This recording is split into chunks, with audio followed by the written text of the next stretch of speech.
My mother-in-law, Martha, leaned back in the plastic clinic chair and let out a loud, theatrical sigh that made several people in the waiting room turn their heads.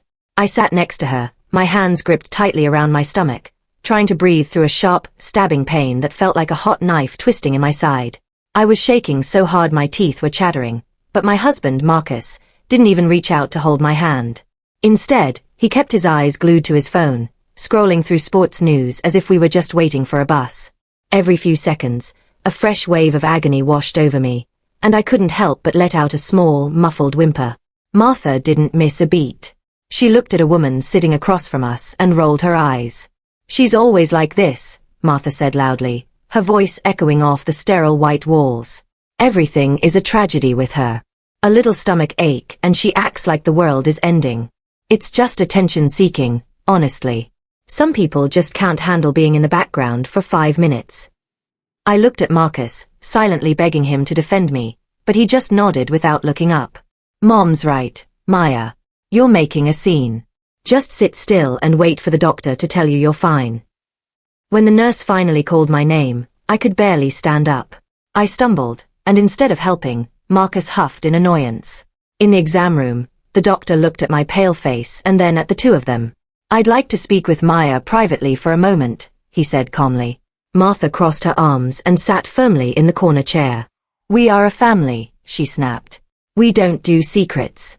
Besides, someone needs to be here to tell you the truth when she starts exaggerating her symptoms." The doctor hesitated, then looked down at my chart. As he scrolled through the initial intake notes and the vitals the nurse had recorded, his face suddenly went pale. His jaw tightened, and he looked back at me with an expression of pure, frozen shock. The weeks leading up to that moment in the clinic had been a slow-motion nightmare of pain and confusion. It started as a dull ache in my abdomen that I tried to ignore, blaming it on stress or a bad meal. But soon, the ache turned into a constant, heavy pressure that made it impossible to sleep. I would lie awake for hours, staring at the ceiling, feeling my heart race as the pain pulsed through my body. When I finally did fall asleep, I would wake up drenched in a cold sweat, gasping for air. I tried to tell Marcus how scared I was, but he would just groan and pull the covers over his head. "You're just stressed, Maya," he would mumble. "Stop thinking about it, and it will go away." At home, the atmosphere was just as suffocating as the pain. Martha lived only 10 minutes away, and she seemed to spend every waking hour at our house. Every time I reached for a glass of water or sat down to rest, she had a comment ready. "In my day, we didn't have time to be sick," she would say while dusting my bookshelf. "We had chores to do and families to care for. You're just dramatic because you want Marcus to dote on you." I began to doubt my own mind. Maybe I was making it up. Maybe everyone felt this way and I was just weak. The breaking point happened on a Tuesday morning. Marcus had already left for work, and I was trying to make a pot of coffee. Suddenly, the world tilted on its axis. A flash of white-hot lightning bolted through my midsection, and my legs simply gave out. I didn't even have time to grab the counter. I hit the linoleum floor with a sickening thud, the cold tiles pressing against my cheek. I lay there for what felt like hours, unable to move, unable to call for help, listening to the hum of the refrigerator while the darkness crept into the edges of my vision. I didn't tell Marcus about the fall right away because I knew what he would say. I knew he would call his mother, and they would sit me down for another lecture about my fragile nerves. I started noticing a pattern of silent sabotage that made my skin crawl. One afternoon, I went to the medicine cabinet to take the over-the-counter pain relievers I had bought the day before. The bottle was gone. I searched everywhere, eventually finding it hidden behind a stack of old towels in the laundry room. When I asked Martha if she had seen it, she just smiled thinly. "I thought it was best to move those," she said. "You're becoming far too dependent on pills for someone who isn't actually sick. It's bad for your mental stability." It wasn't just the medicine. Martha started calling our relatives, including my own sister, to tell them that I was struggling with my chores, and that I was using my health as an excuse to be lazy. I would receive pitying phone calls from aunts asking if I needed to see a therapist. Whenever I tried to explain the physical symptoms, they would get quiet and change the subject, clearly briefed by Martha beforehand. Marcus saw it all happening and did absolutely nothing. He claimed he was just trying to keep the peace, and that his mother meant well. The worst part was the feeling of being hunted in my own home. One evening, I was walking down the hallway when I heard hushed voices coming from the kitchen. I stopped behind the door and listened. "We need to make a plan, Marcus," I heard Martha whisper. "She can't keep going on like this. It's affecting your work and your reputation. If she doesn't snap out of it soon, we're going to have to take more drastic measures." My heart hammered against my ribs. I didn't know what drastic measures meant, but the cold tone in her voice told me it wasn't for my benefit. A few days later, Martha insisted on hosting a family dinner. I felt terrible, my skin yellowed and my eyes sunken, but she wouldn't hear of me staying home. "It's a celebration for your cousin's engagement," she snapped. "Don't you dare ruin it with your long face." Throughout the meal, I sat quietly, picking at my food while the room swirled around me. I felt like I was underwater. Every laugh sounded like a scream, and the clinking of silverware made my head throb. Martha waited until the main course was served before she turned the spotlight on me. "So, Maya," she said, tapping her wine glass for attention, "how is the condition today? Still too tired to vacuum the stairs?" A few of the cousins chuckled. I felt my face heat up. "I'm really not feeling well, Martha," I managed to say. Martha let out a sharp laugh. "Oh, we know. You've been not feeling well for months. It's funny how it only happens when there's work to be done. I saw you walking to the mailbox just fine yesterday." She turned to the table. "I think she's just forgotten how to be a wife and is looking for a way out of her responsibilities." The humiliation was a physical weight. I looked at Marcus, hoping he would see the tears brimming in my eyes. I hoped he would remember the woman he married and stand up for her. Instead, he took a sip of his drink and sighed heavily. "Maya, Mom has a point," he said, his voice cold and distant. "The house is a mess, and you're always complaining. Maybe you don't have a physical illness. Maybe you just need therapy to deal with your attitude. You're making it hard for everyone to enjoy themselves." The table erupted in agreement, leaving me shivering in a room full of people who were supposed to love me. The following Monday, the pain reached a level I couldn't ignore or hide. It felt like my internal organs were being crushed. I called Marcus at work, my voice trembling. "Marcus, please, I need to go to the hospital. I can't breathe, and the pain is everywhere. Please come home." There was a long silence on the other end of the line. I could hear him typing on his keyboard. "Maya, I have a big presentation in an hour," he said, sounding annoyed. "I can't just leave. Why don't you take a nap? You're probably worked up because of the dinner the other night." "I'm not worked up," I screamed, but he had already hung up. I realized then that if I waited for him, I might not make it through the day. I managed to crawl to the front door, grab my keys, and drive myself to the local urgent care. I was doubled over in the driver's seat, gripping the steering wheel so hard my knuckles were white. When I stumbled into the clinic, I collapsed into a chair. A nurse named Anita rushed over to me. She took one look at my face and immediately grabbed a wheelchair. "You look like you're in shock, honey," she said softly. They ran a few quick tests and gave me a temporary 4 for dehydration. As I lay on the thin cot, Anita leaned down and checked my vitals again. She looked troubled. "Where is your husband?" she asked. I told her he was at work. She frowned and patted my hand. "Listen to me, Maya. You shouldn't ignore this. Your blood pressure is dangerous, and your inflammatory markers are through the roof. You need a full specialist workup, and you need it now. Don't let anyone tell you this is in your head." Her words were the first piece of validation I had received in months, and I wept with relief. I knew that if I told Marcus about the urgent care visit, Martha would find a way to stop me from going further. She would call it a waste of money or claim I was doctor shopping. So, for the first time in our marriage, I started keeping secrets. I waited until Marcus was in the shower to make a phone call to a specialist in the city, an hour away from our house. I scheduled the appointment for a Thursday morning, a day when Martha usually went to her bridge club. I felt like a spy in my own life, hiding the confirmation papers in a hollowed-out book on my nightstand. However, I underestimated how much Martha was watching me. On Wednesday evening, she burst into our house without knocking, holding a piece of paper in her hand. "What is this, Maya?" she shrieked. It was a mail-in reminder for the specialist appointment that I hadn't intercepted. Marcus came out of the living room, looking confused. "A specialist. Maya, we talked about this. We can't afford to waste money on expensive tests for a phantom illness. Mom said she found a great herbal tea that helps with stress. Martha nodded aggressively. You're just trying to get attention from doctors now because we've stopped giving it to you at home. The argument lasted for hours. They stood over me like interrogators, demanding to know why I was betraying the family by seeking outside help. I didn't back down this time. I told them I was going, with or without their permission. Eventually, they stormed out, but not before Marcus threatened to cut off my access to the credit cards. The next morning, I drove to the city with a heavy heart. The specialist, a stern man with kind eyes, didn't laugh at me.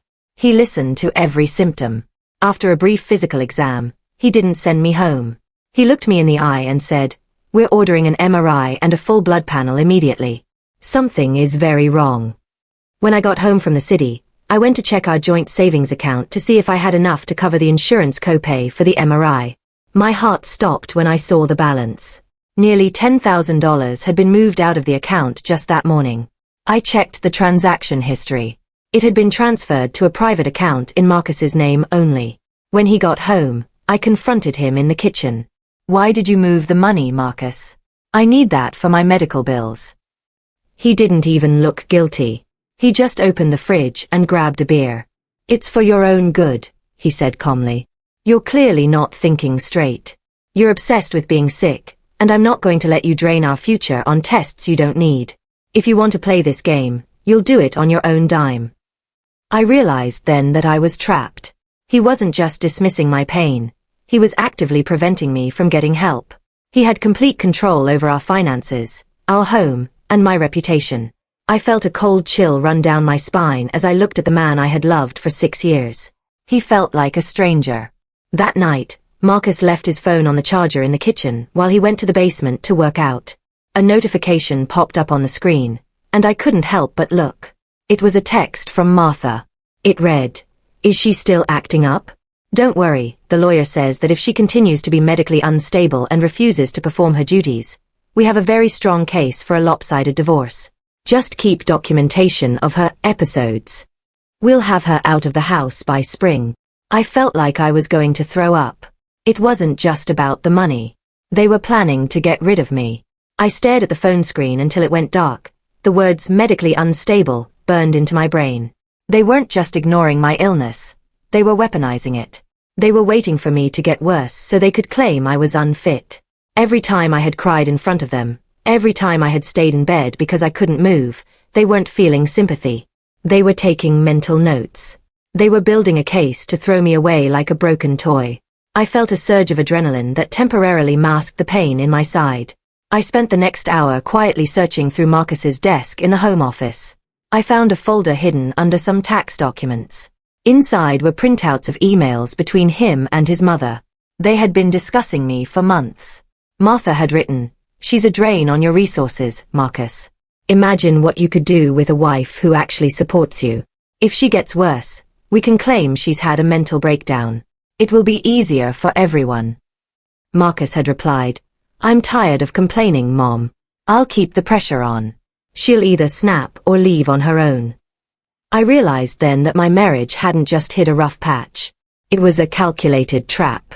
My husband was collaborating with his mother to gaslight me into a total collapse. They wanted me to believe I was crazy so that no one would listen to me when the time came for them to take the house and the assets. I took photos of every email and every document with my own phone, my hands shaking. I needed proof. If I was going down, I wasn't going down without showing the world who they really were. The next morning, the atmosphere in the house was thick with tension. Marcus sat at the breakfast table, acting as if everything was perfectly normal. He even offered to make me toast, a fake gesture of kindness that made my stomach turn. I sat across from him, clutching my coffee mug. "I'm going to get those test results next week, Marcus," I said, my voice steady. He dropped the butter knife, and it clattered against the plate. His eyes darkened, and the mask of the caring husband slipped away instantly. "I told you to drop it, Maya," he hissed. "I'm not saying it again. You are overreacting, and you are embarrassing this family. Either you stop this obsession with being sick, or you can move out temporarily to clear your head. My mother is more than happy to come over and take care of the house while you find yourself some professional help for your mind." He leaned across the table, his face inches from mine. This is your last warning. Stop the drama, or get out. I didn't argue. I didn't cry. I simply stood up and walked to our bedroom.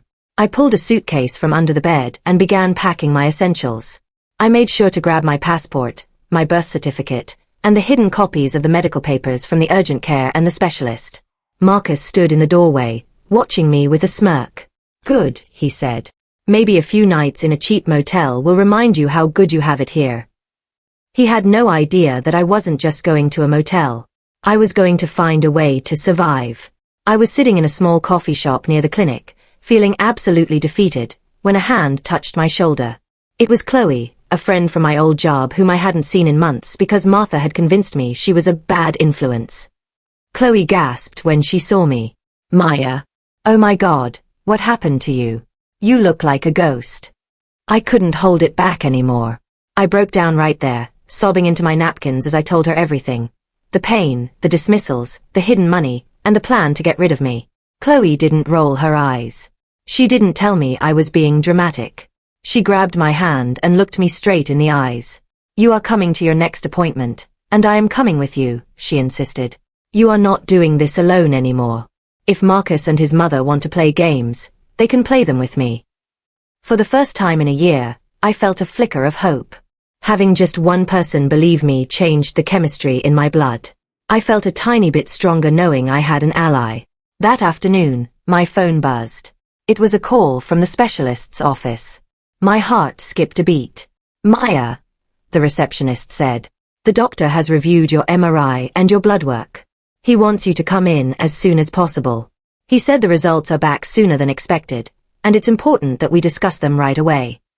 I looked at Chloe, and she nodded firmly. I called Marcus and told him the news.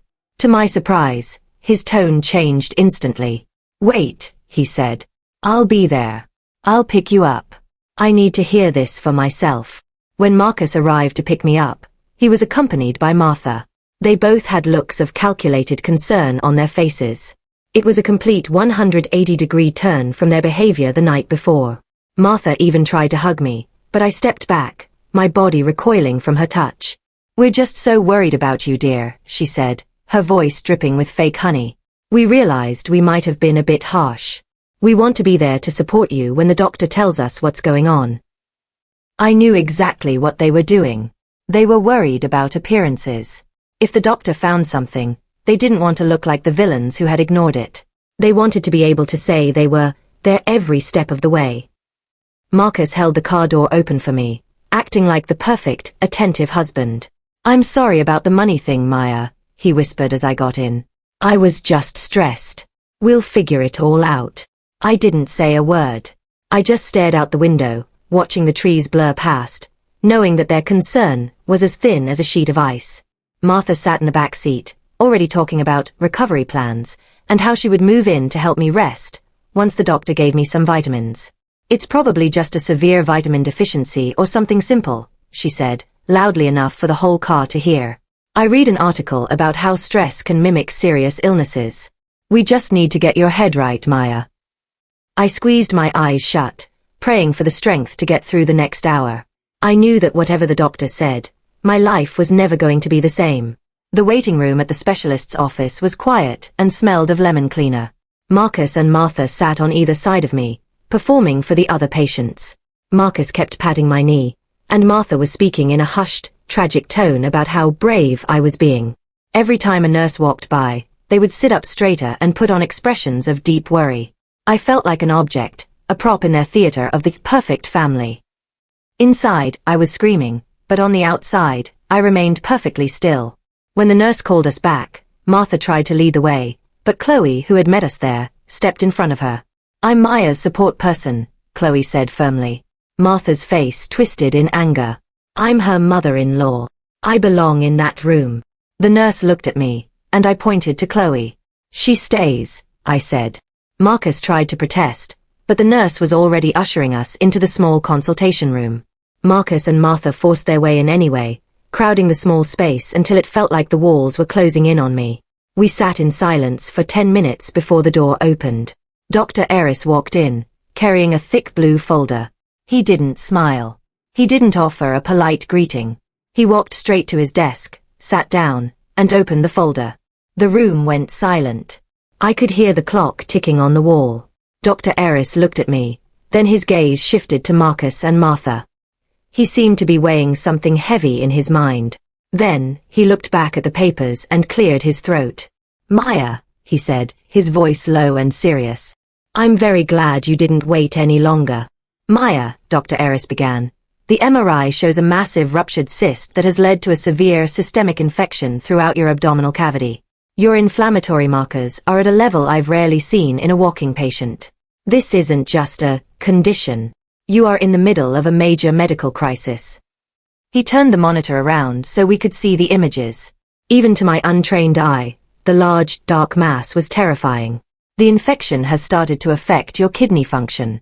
If this had gone on for another week, you would have faced complete organ failure." The silence that followed was deafening. I felt a strange mix of horror and intense, burning vindication. I wasn't crazy. I wasn't dramatic. I was dying. I looked at Martha, whose face had turned a sickly shade of grey. Marcus was staring at the screen, his mouth hanging open. The attention-seeking narrative they had built for months had just been shattered by a single medical image. The doctor continued, "We need to admit you for emergency surgery immediately. There is no time to go home and pack." Dr. Eris leaned forward, his eyes narrowing as he looked at my husband and mother-in-law. "Maya told me during our first meeting that she has been reporting these symptoms for over 4 months. I have to ask, how did it get this far? With symptoms this severe, the jaundice, the fainting, the level of pain she described, it should have been addressed months ago. Why did she wait so long to seek specialist care?" He wasn't just asking a medical question. He was accusing them. I took a deep breath, the first one that didn't feel like it was breaking my ribs. "I didn't want to wait, Dr. Eris," I said, my voice vibrating with a strength I didn't know I had left. I looked directly at Marcus. "I asked to come. I begged to come. But I was told I was overreacting. I was told it was all in my head. My medication was hidden from me, and my husband moved our savings into a private account so I couldn't pay for the tests. I had to drive myself to urgent care because no one would take me." The room became ice cold. Chloe squeezed my hand, her eyes flashing with fury. Dr. Eris looked at Marcus, his expression one of pure, professional disgust. Marcus started to stammer. "Now, wait a minute, that's not. We didn't know it was this serious. Maya, tell him we were just trying to help you stay calm." Martha chimed in, her voice shaking. "We aren't doctors. We thought it was just stress. She's always been so sensitive, we didn't want to feed into her anxieties." Dr. Eris didn't blink. He picked up a pen and started writing on a clipboard. "Medical neglect is a very serious matter," he said coldly, "especially when a patient is actively prevented from seeking life-saving care. I will be noting all of this in the official record. Maya, the hospital social worker, will be coming to speak with you before you go into surgery. We provide resources for patients who do not feel safe or supported in their home environments." Marcus looked like he had been slapped. He realized that the doctor wasn't just a healer, he was a witness. As the nurses rushed me toward the surgical wing, Marcus and Martha followed in the hallway, their faces twisted in a mixture of panic and fake concern. But I could see the truth in their eyes. They weren't afraid for my life. They were afraid of the social worker and the legal documentation Dr. Eris had mentioned. They were terrified that their carefully constructed reputation was about to go up in flames. "Maya, honey, please," Martha whispered as the elevator doors started to close. "Don't tell the social worker those things. You were just confused because of the pain. We love you." "I'm not confused anymore, Martha," I said as the doors shut. Surgery lasted for 4 hours. When I woke up, the crushing weight in my side was replaced by a dull, manageable ache. For the first time in months, my mind felt clear. I was in a recovery room, and Chloe was sitting in the chair next to me. "They're outside," she whispered. "They've been trying to get in here for 2 hours, but the nurses won't let them. Dr. Eris put a strict no visitors order on your chart unless you personally approve them." I felt a wave of relief. I wasn't ready to face them yet. About an hour later, a woman named Sarah, the hospital social worker, came in. She was kind and had a very direct way of speaking. "Maya," Dr. Eris shared his concerns with me. I've looked at the notes regarding your access to finances and medical care. This is a clear pattern of domestic and medical abuse. You don't have to go back to that house if you don't want to. We can help you secure your documents and find a safe place to stay. I realized then that my life with Marcus was officially over. The next morning, the hospital staff finally allowed Marcus and Martha into the room for 10 minutes, but only under the supervision of a security guard. It was the most surreal 10 minutes of my life. Martha immediately burst into tears, throwing herself at the foot of my bed. "Oh, Maya, we were so worried. We've been praying for you every second. We had no idea you were so sick. You have to believe us. We would never hurt you on purpose." Her performance was so over the top it was almost nauseating. Marcus stood by the window, refusing to look at the security guard. "Maya, let's just put this behind us," he said, his voice pleading. "We'll get you the best home care. Mom will move in and cook all your meals. We'll move the money back today. Just tell the social worker it was all a big misunderstanding. We were just scared, that's all. We didn't want to believe you were hurt." He stepped closer, trying to lower his voice. "If you keep talking about neglect, it could ruin my career. Is that what you want? To destroy our lives over a mistake?" I looked at him, and for the first time, I didn't feel the need to apologize or make him feel better. "It wasn't a mistake, Marcus," I said calmly. "You saw me collapse. You saw me shaking. You heard what your mother said to everyone. You didn't do it because you were scared. You did it because you wanted control. I need space. I need you both to leave. Now." Martha's crying stopped instantly. Her face hardened, and she looked at me with pure venom. "You're going to regret this, Maya," she hissed before the security guard stepped forward and ushered them out. The hospital was quiet that night. I lay in the dark, watching the lights of the city through the window. For the first time, I wasn't distracted by the agonizing pain in my body, which allowed me to truly feel the pain in my heart. I replayed the last year in my head, every comment Martha made, every time Marcus ignored my pleas for help, every cent they had hidden. I realized that the illness hadn't broken me. It had been the catalyst for my freedom. If I hadn't gotten sick, I might have spent 20 more years in that suffocating trap, slowly losing pieces of myself. The manipulation had been so subtle at first.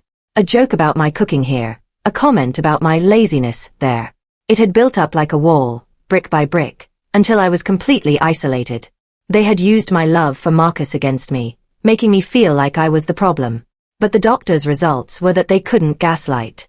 No matter what Martha told the neighbors, the MRI images existed. The surgical report existed. The truth was written in black and white on my medical chart. I realized I couldn't go back. Not just to the house, but to the person I used to be. I was done being the fragile one. I was done being the sensitive wife who apologized for her own existence. I pulled my phone out and started a list of things I needed to do. Step 1. A new bank account. Step 2. A lawyer. Step 3. A life where I never had to ask for permission to survive. By the time the sun started to rise, I had a plan. I wasn't just a patient anymore. I was a woman taking her life back. The recovery took 2 weeks, and during that time, I was busy.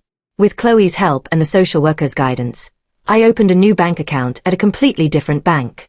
I contacted a lawyer who specialized in high-conflict divorces.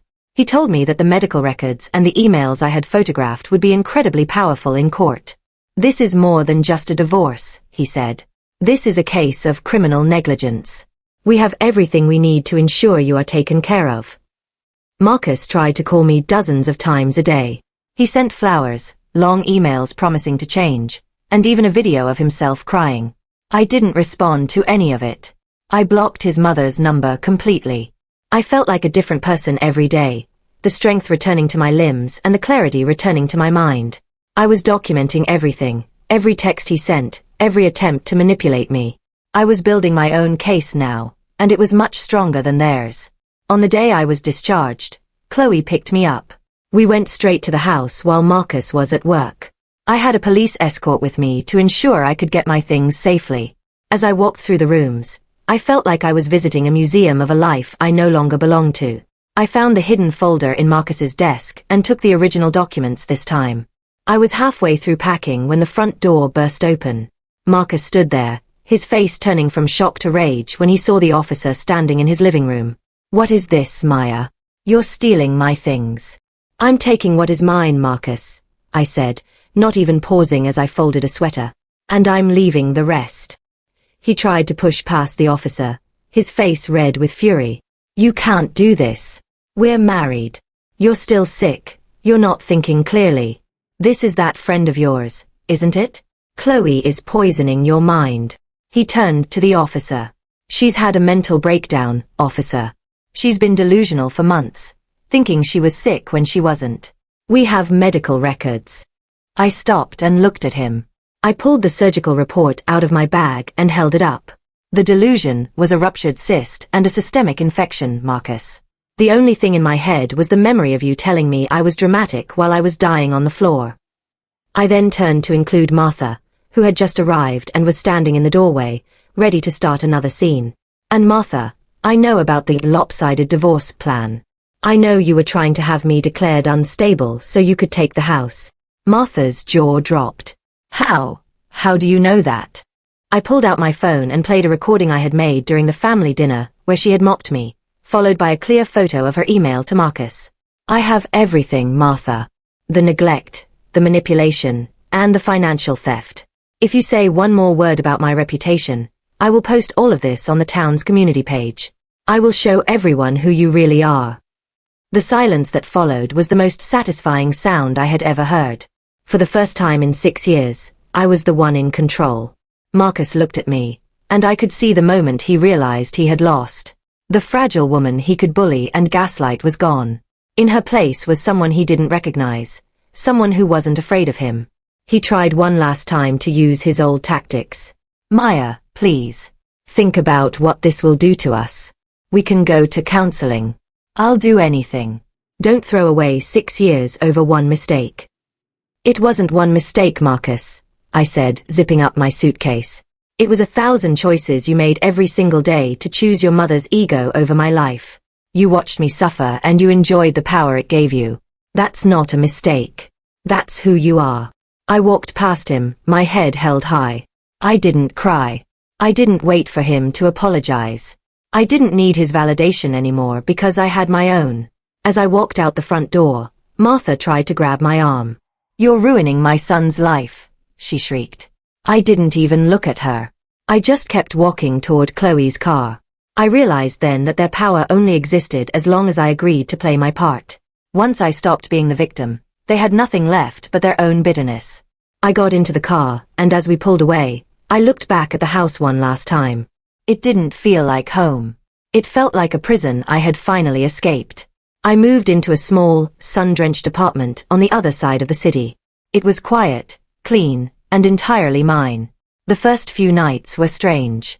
I would wake up and wait for the pain or the sound of Martha's voice, but there was only the soft hum of the city and the peace of being alone. Moved quickly. We filed for divorce and included a petition for a full audit of our joint accounts. Within a week, a judge ordered Marcus to return the $10,000 he had stolen, plus interest.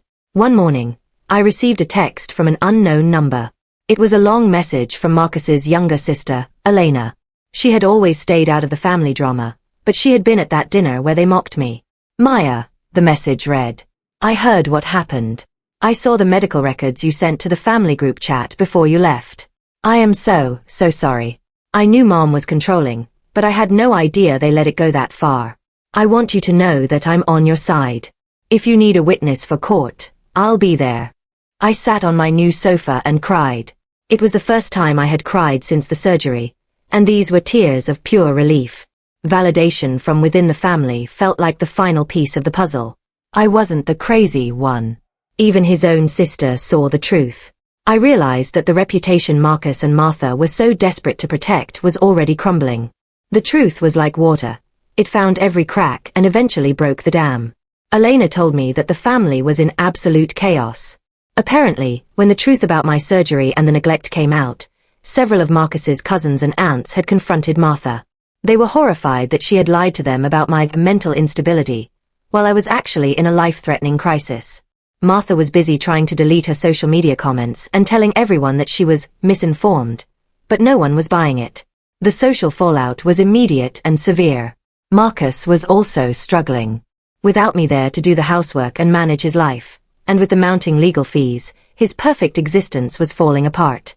He called me from a new number, begging for a chance to explain. Maya, Elena is lying. She's always hated Mom. Please, just meet me for coffee. I'm lost without you. I've realized how much I need you. I didn't even feel angry anymore. I just felt a profound sense of pity for him. He still thought he could talk his way out of a crime. I don't need an explanation, Marcus, I said before hanging up. I have the test results. I have the emails. I have my life back. That's all the explanation I need. I felt a massive weight lift off my shoulders. I was no longer responsible for his happiness or his mother's ego. I was only responsible for myself. My health was improving every day, my skin was glowing, and the shadow that had lived in my eyes for years was finally gone. The final showdown happened at a family gathering 2 months later. I didn't want to go, but I needed to pick up a few remaining items from a neutral location, the house of an aunt who had remained kind to me. Coincidentally, Marcus and Martha were there. When Martha saw me walk in, she lost all control. In front of 20 family members, she began screaming. There she is.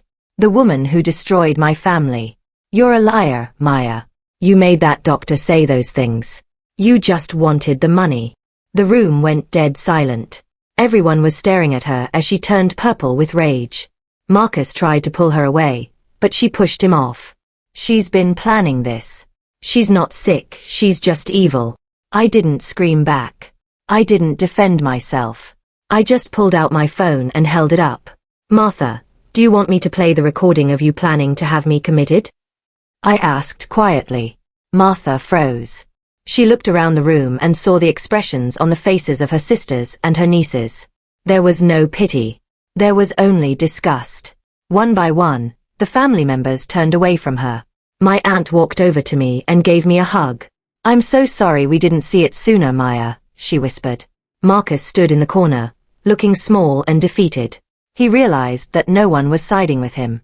His mother's outburst had been the final nail in the coffin of their lies. I picked up my box of things and walked out of that house for the last time, leaving them to deal with the silence they had created. A week before the divorce was finalized, I agreed to meet Marcus one last time at a public park. I wanted to see if there was any shred of the man I had married left. We sat on a bench, and he looked terrible. He had lost weight, and his eyes were bloodshot. I'm sorry, Maya, he said, but his voice lacked any real conviction. I'm sorry for how things look. I'm sorry that the family is mad at us. I just wish you hadn't been so public about everything. It could have been handled quietly. I realized then that he still didn't get it. He wasn't sorry for the pain he caused me. He was sorry for the consequences he was facing. He didn't care that I almost died. He cared that his aunts didn't invite him to Sunday dinner anymore. He didn't care about the truth. He cared about the look. The man I had loved was a ghost, an image I had projected onto a hollow shell. I looked at him and felt nothing but a calm, cold certainty. We are done, Marcus, I said. I reached down and slowly twisted the diamond ring off my finger.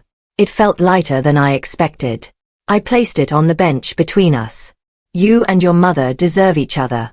You can spend the rest of your lives telling each other how right you were, but you'll be doing it alone. I stood up and walked away without looking back. I felt like I was walking into the sunlight after a long, dark winter.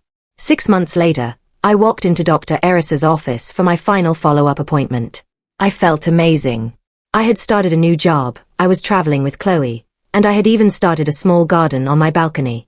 When Dr. Eris walked in, he did something he hadn't done at our first meeting. He smiled. He looked at my chart and then at me.